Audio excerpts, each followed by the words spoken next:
ইয়া আল্লাহ, এই যে প্রবাসীরা যে এত মিথ্যা কথা কয়, এগুলো কি ফেরেস্তারা এগুলা লিখবো? মিথ্যা কথা লেখে পাপ লিখবো? কিন্তু প্রবাসীরা তো প্রচুর মিথ্যাবাদী, প্রচুর মিথ্যা কথা কয়।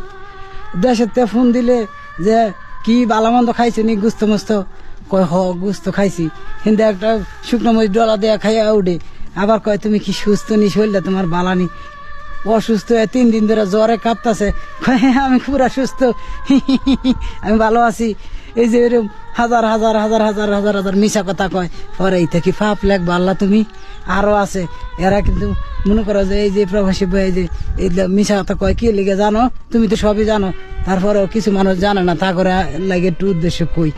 এই যে দেশের মানুষ যদি কয় যে আমি প্রবাসী অসুস্থ, দেশের মানুষ চিন্তায় পড়ে যাব যে আল্লাহ হয়তো অসুস্থ, তাহলে আমার টিয়া পয়সা এই পাড়াবো, কেমন সংসার চলবো, চিন্তায় চিন্তায় দেশের মানুষ আবার অসুস্থ হয়ে যেতে, একটা ক্ষয়ক্ষতি হয়ে যেতে। কি কারণে প্রবাসীরা এই যে লুকায়, কথা লুকায়, মিথ্যা বলে, মিথ্যাবাদী। তুমি এই প্রবাসীগুলার এই যে এই মিথ্যার পাপ দিও না, আল্লাহ মাফ করে দিও।